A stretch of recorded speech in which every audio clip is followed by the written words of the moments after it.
歡迎嚟到極致金業基礎知識系列篇。今日呢一期節目，我哋嚟傾一個幾乎所有新手都會頭痛嘅問題。呢一個就係大家平時會見到嘅非農、CPI、FOMC、PPI 呢一啲英文嘅縮寫，到底係乜嘢意思？數據高咗係好事定係壞事？對黃金究竟係升定係跌？第一，點解黃金交易者必須關注新聞？因為黃金唔係一個純粹嘅技術品種，佢有好強嘅金融屬性。重大經濟數據發佈嘅時候，黃金可以喺1分鐘之內波動20到50美元。如果你喺呢一啲數據發佈之前毫無準備，可能會瞬間就爆倉。但係調翻轉，如果你讀熟咗呢一啲數據嘅含義，呢一個就係絕佳嘅交易機會。第二，6大核彈級數據詳解。第一，非農就業數據，簡稱 NFP， 呢一個係每個月最犀利嘅數據，全稱叫非農業就業人口。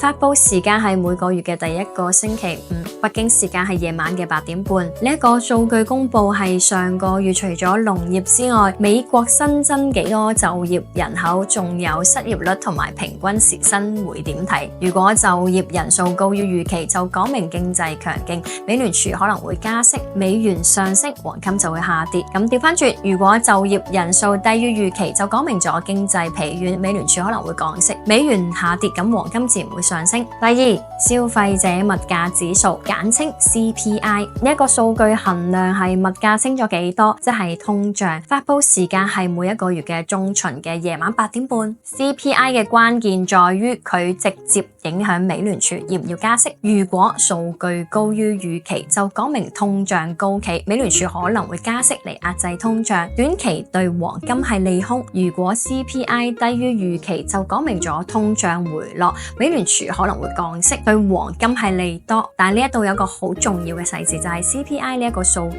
短期邏輯同埋長期邏輯係相反嘅。短期嚟睇，通脹高，加息預期強，黃金跌；但係長期嚟睇，通脹高意味住貨幣喺度貶值，黃金嘅抗通脹屬性就會凸顯出嚟，所以長期反而係利多。呢一個就係點解 CPI 數據發佈嘅時候，黃金經常會先跌後升，先跌後升咁反覆喺度拉鋸。第三， FOMC 利率決議。 FOMC 每年開8次會議，大概每6週一次，發佈時間係北京時間凌晨2點。會議嘅核心就係宣布加息、降息定係維持利率不變，以及俾未來嘅政策指引。會後嘅新聞發佈更加係重中之重。第四，初請失業金人數，呢一個係每週4夜晚8點半發佈嘅數據，統計係上個禮拜首次申請失業救濟嘅人數。呢一個係唯一一個每個禮拜都會有嘅數據，影響力唔及非農大，但係佢嘅頻率好高，持續上升嘅人數往往係經濟衰退嘅先行信號。判斷邏輯同非農非常之似，人數高於預期就講明咗就業市場喺度惡化，降息預期上升，利多黃金；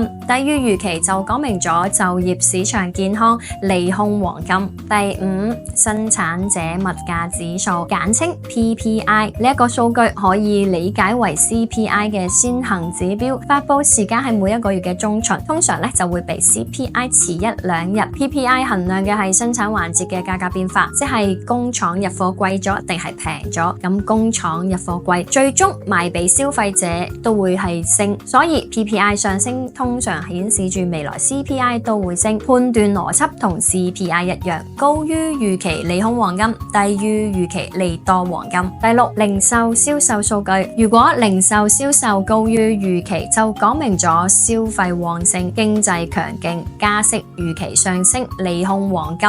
如果低於預期，就講明咗消費疲軟，經濟降溫，降息預期上升，利多黃金。為咗方便大家記憶，我按照影響力俾呢一啲數據分咗級，大家心裏面有個數就可以啦。五星事件嘅時候一定要做好封控，為咗方便大家快速查詢，我最後再幫大家總結咗一張速查圖，你可以截圖保存。呢一度係極致金業，關注我哋分享更多嘅乾貨知識。